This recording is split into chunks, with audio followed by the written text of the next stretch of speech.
Boa tarde a todos. Um prazer estar com todos vocês. Gostaria de cumprimentar a mesa, todos os integrantes da mesa, parabenizar Edelamar por esse evento maravilhoso.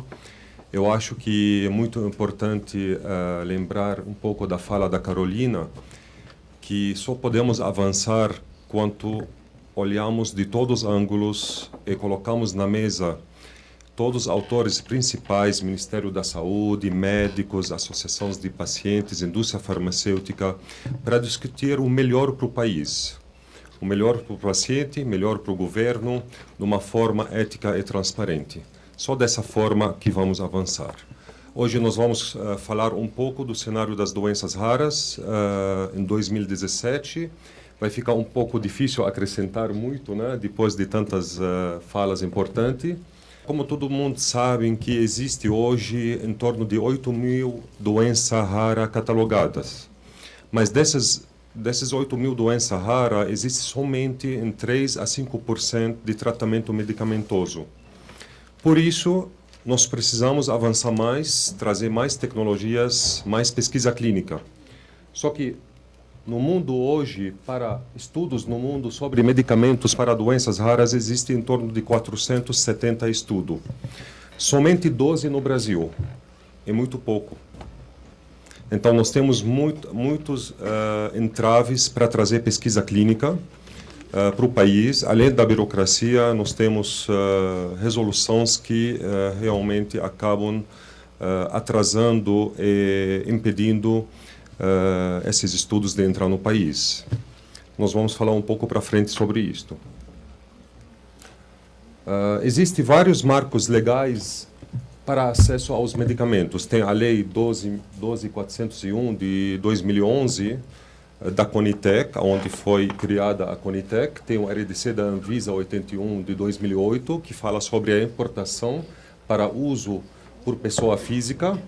Resolução do Conselho Nacional de Saúde, que é a Resolução 466, onde ela assegura para os participantes de pesquisa o direito de tratamento, se for beneficiado da pesquisa clínica para o resto da vida.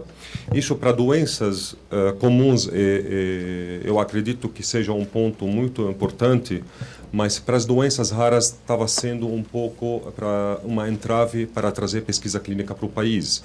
Porque quando se trata de uma doença que acomete, a prevalência dela no país não passa de 100 pacientes ou de 50 pacientes, a indústria não estava conseguindo trazer para o país, fazer estudo clínico, arcar com 15 ou 20 pacientes, enquanto ela vai comercializar só para 40 ou 50. Então, esse foi um dos impeditivos para trazer a pesquisa clínica. E hoje a CONEP conseguiu avançar com esse tema graças à advocacy dos grupos de pacientes, inclusive Casa Hunter, junto com o CONEP, Ministério da Saúde, e está sendo estudado um adendo específico para doenças raras, para poder viabilizar mais estudos no país. Nós temos o RDC 38, que é Programa de Acesso Expandido, de uso compassivo e fornecimento de medicamento pós-estudo. A Anvisa permite, pelo RDC 38, o uso de uma droga quando o médico, prescritor, ele assegura à Anvisa que essa é a única alternativa de tratamento para aquele paciente. Mesmo se aquela droga ainda não é aprovada lá fora, nem aprovada no país, o paciente tem direito a usar essa droga através do uso compassivo, ainda sem comprovação da eficácia. Mas como o médico ele prescreve, ele vai se responsabilizar que essa única alternativa para o paciente, a única chance dele que pode talvez trazer benefício, então a lei, a SRDC da Anvisa permite o uso compassivo desse medicamento.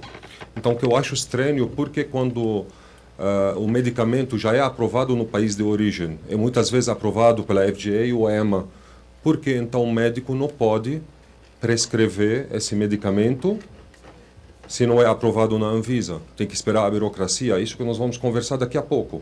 Isso é importante passar pela Anvisa, pela CEMED, pela incorporação. Esse é o caminho legal do país, tem que passar. Mas no caso das doenças raras, quando a RDC 38 ela permite o uso compassivo do medicamento que ainda não comprovou a eficácia, por que então não permite com a autoridade do médico. Cadê a autoridade de médico? Ele tem autoridade só quanto não é comercializado. Mas quanto é para ser comercializado, não tem mais autoridade. Isso que tem que ser discutido com doenças raras. Tem a Instrução Normativa número 1 de 2014, desculpa, o RDC número 8 também, para autorizar a importação dos medicamentos constantes na lista de medicamentos liberados em caráter excepcional.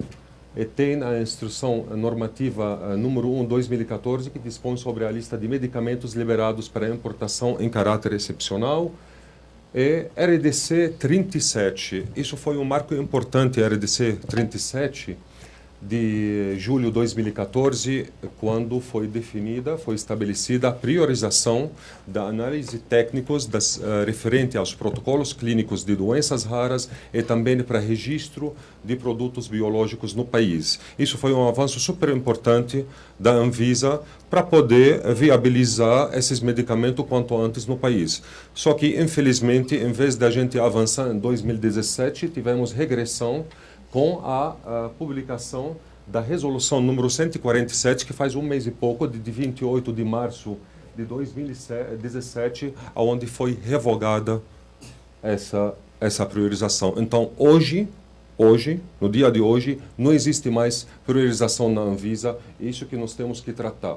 Tá. Se não existe mais priorização na Anvisa, o medicamento que está aprovado na FDA tem que esperar agora 2 anos e meio, 3 anos para aprovar na Anvisa.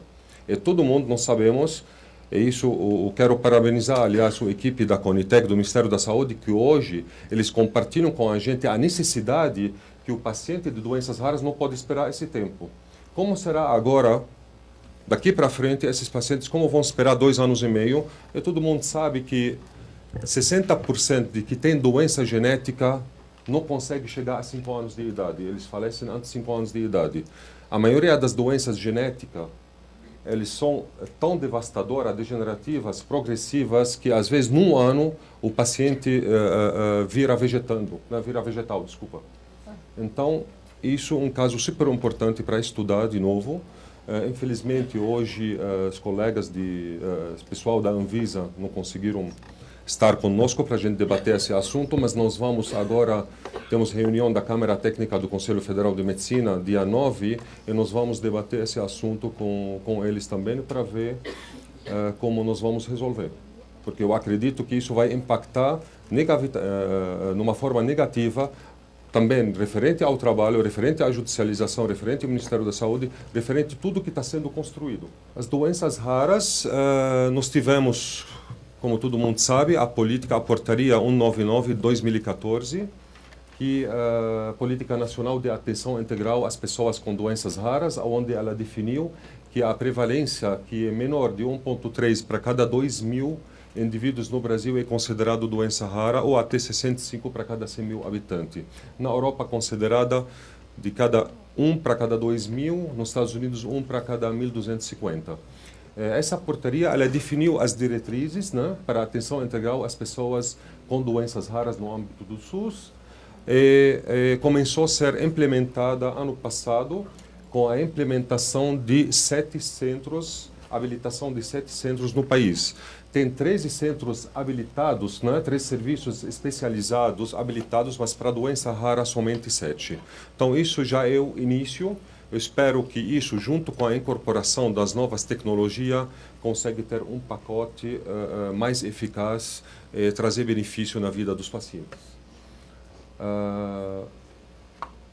Todo mundo sabe que somente esses centros que poderão ser solicitados ou executados pelo serviço, os exames, desculpa, com esses centros pode ser solicitados ou executados pelo serviço de atenção especializada e serviços de referência em doenças raras devidamente habilitados pelo Ministério da Saúde. Falando agora doenças raras, incorporação no SUS. Como a doutora Ávila falou, aliás, eu gostaria de parabenizar toda a equipe da Conitec. Nós sabemos da competência, da excelência do trabalho que está sendo feito pela área técnica da Conitec.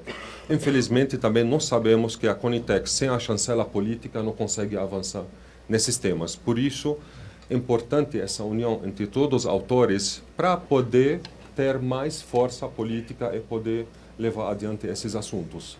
Então, hoje, as drogas utilizadas para doenças raras são submetidas às mesmas exigências e critérios dos outros medicamentos. Se falou sobre os multicritérios, mas ainda precisa ser aplicado no Brasil. Porque se vamos considerar a existência de ensaios clínicos randomizados com números elevados de pacientes, a comprovação do prolongamento da sobrevida ou redução de desfechos relevantes no contexto da doença, no longo prazo com o uso de novo medicamento, atingimento de limites de custo e efetividade aceitáveis, pois em geral os custos por paciente são bastante elevados e geralmente comprados a um cenário sem tratamento direcionado que impacte na evolução ou progressão da doença. O uso de critérios idênticos aos de demais medicamentos para droga órfãos leva na prática a não incorporação dos medicamentos para doenças raras. Por isso, doutora Ávila, se você vê os medicamentos que hoje entraram na lista e que nós participamos, a maioria deles que vão falar Fabry, Pompe, MPS-1, MPS-2, Niampic ainda está na lista, né? Esses medicamentos tiveram registro, entre elas quase 10 anos tem registro na Anvisa e tem preço. Porque não foram incorporados até agora, nós participamos da reunião de dezembro para começar o trabalho, mas está atrasado, ainda não saiu, não foi para... não saiu o relatório completo ainda, então acredito que está tendo atraso. Mas até o momento não foram incorporados. Por quê? Então, como nós vamos criticar a judicialização se nós vamos fazer dever de casa? A associação de paciente, ela faz o quê no final? Ela linka indústria farmacêutica de um lado e do outro lado linka os órgãos públicos, ministérios, secretarias, Anvisa, CONEP, e a gente tenta juntar os dois lados de uma maneira transparente e ética em prol dos pacientes e da comunidade em geral. Agora, como vamos exigir da empresa? Olha, você tem que registrar, tem que fazer preço. Nós estamos fazendo isso. Você tem que registrar na Anvisa, tem que ter CMED e também tem que pedir incorporação. Até nós podemos pedir incorporação, mas com critérios que está dessa forma e sem a chancela política já estabelecida antes, que dentro dessas regras vai ter incorporação, se nós não vamos poder avançar. Porque a causa, por isso nós estamos chegando, e nós vamos falar sobre isso daqui a pouco. Então, se o medicamento necessário for único existente, que é em caso das doenças raras, a maioria, o único medicamento existente, para o tratamento das doenças, e se não existir nenhuma alternativa terapêutica incorporada, o que faz o paciente? O que ele vai fazer? Vai ficar na fila da morte. Aonde está a justiça? Se o tratamento custa barato, você tem direito. Se o tratamento custa caro, pode rezar que você vai morrer daqui a uns anos, no máximo. E além dos problemas que você vai ter junto com a tua família. Isso que está acontecendo hoje. Eu sei disso porque tenho filho com doença rara. Eu sei se ele deixar de tomar as enzimas semanalmente, como a doença pode progredir, como pode atingir ele. A gente vive em prol dele. Então, a doença rara, quanto falou a Carolina de 13 milhões de pessoas, a verdade não é 13 milhões de pacientes. São 50 milhões, porque a família toda fica doente. E nós não podemos esquecer, se vamos melhorar esse país e avançar de uma forma correta e curar até as doenças comuns, pressão alta, diabetes, nós temos que investir em genética. Todo mundo sabe, se estão tendo o setor de monitoramento de horizontes tecnológicos, aliás, que nós temos que trabalhar bastante juntos, porque está tendo muita terapia gênica e o Brasil não está aproveitando dessas terapias. Se a gente não pensa dessa forma e tem departamento dentro do Ministério da Saúde que cuida só da área genética, nós não vamos conseguir melhorar até tratar as doenças comuns. Nós não podemos olhar que essas novas tecnologias está trazendo, está causando um buraco no orçamento da saúde. Ao contrário, nós temos que olhar isso como investimento para o futuro do país, um investimento para resolver problema de uma maneira eficaz. Isso que nós temos que enxergar. Quando a gente começa a enxergar desse ponto, aí a gente vai enfrentar o problema e vamos resolver o problema de preço, de registro, de judicialização. Que judicialização, ela traz maior problema, não é só para o Ministério, também para o paciente. Isso que nós vamos falar daqui a pouco também. Então, infelizmente, com todo esse cenário, só sobrou a judicialização.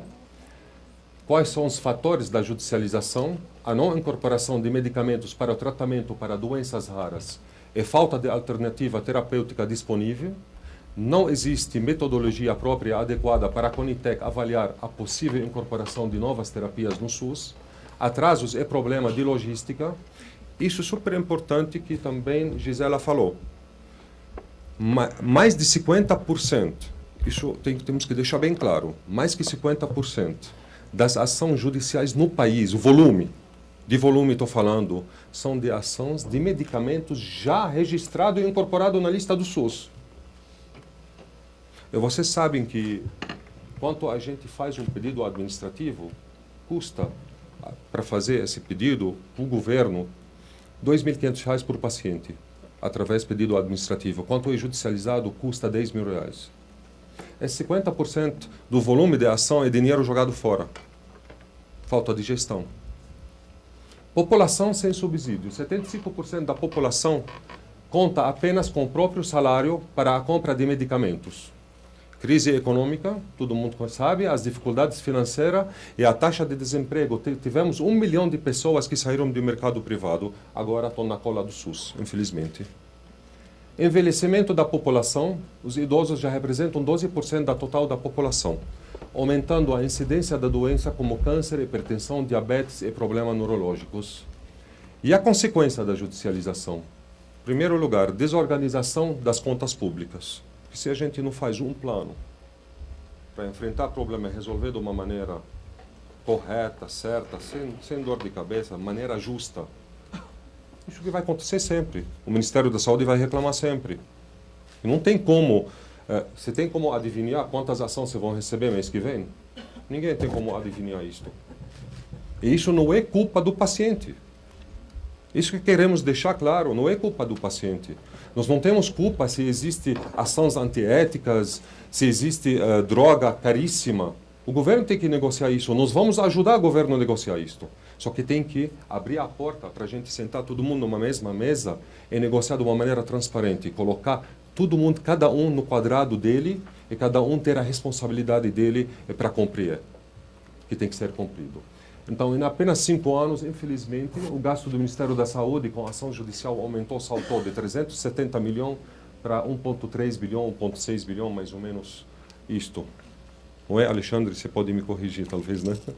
Mais ou menos. Favorecimento aos que melhor demandam e não aos que realmente necessitam. Para mim, eu vejo... Tem muita gente, juiz, falam, não podemos dar tudo para todos, o gestor público. Às vezes eu vejo que uma água de coco judicializada, às vezes, pode representar água de coco que custa R$1 para o Estado. Pode representar um luxo.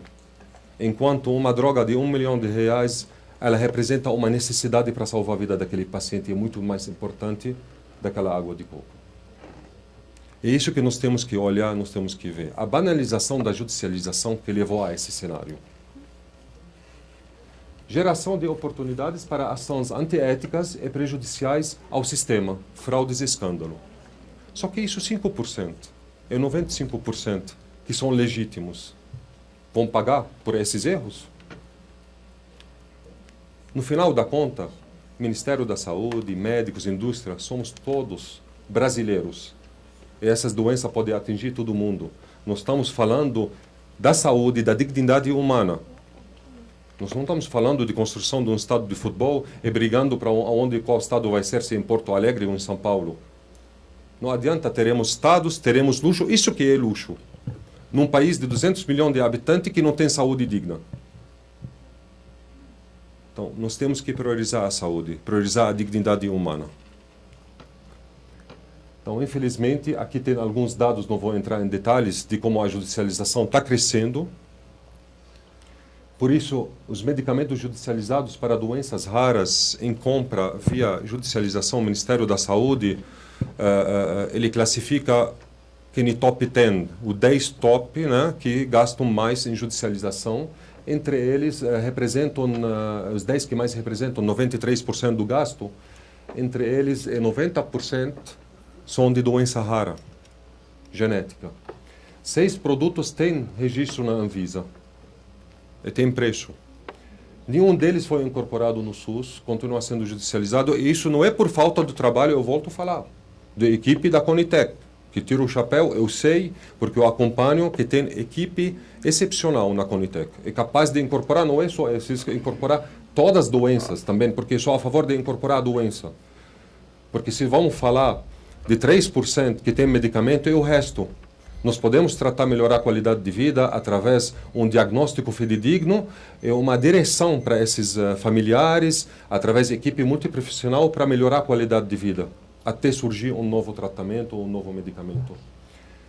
Então, nenhum deles, infelizmente, foi incorporado. Espero que a gente consiga avançar esse ano nisso daí.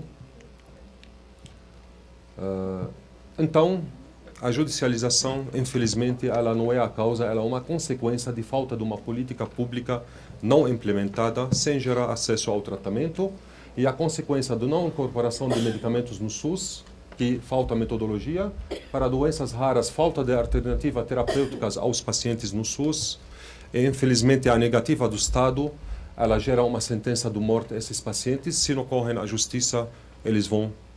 Até correndo à justiça, também não tem a garantia. Porque muitas vezes não tem liminar, o liminar negado, ou leva 1, 2 anos até ter o acesso, quando consegue eliminar o paciente, infelizmente, já foi a óbito. Então, a solução não é na judicialização. Nós vamos falar do orçamento. Todo mundo sabe que o orçamento da saúde em 2017 foi 125 bilhões de reais. Eu acho pouco. Eu acho pouco. Qualquer obra que foi agora da Odebrecht foi roubado mais que isto. Eu acho pouco. Eu acho pouco. Então, o governo gasta com medicamento mais ou menos em torno de 14 bilhões por ano. E gasto com judicialização no Ministério da Saúde 1,7. Então, ele gasta com medicamento 10% do total do orçamento e para doenças raras mais ou menos 10% do total do medicamento. O medicamento hoje no Brasil ela passa pelo controle de registro da Anvisa, que com essa nova resolução nós estamos mortos. Acabou a priorização, então vai ser o pior daqui para frente. Controle de preço da CEMED, que é justo, tem que ser. Análise de incorporação da Conitec, uma coisa que eu quero questionar. Eu vi várias análises da Conitec, eu vi da Anvisa. Eu acho que da Conitec é de total excelência e consegue fazer uma análise de prova de eficácia e segurança. Mas por que está sendo feito 2 vezes? Porque se a Anvisa ela tem essa responsabilidade de comprovar eficácia e segurança, porque de novo a Conitec tem que fazer a mesma forma? Oi?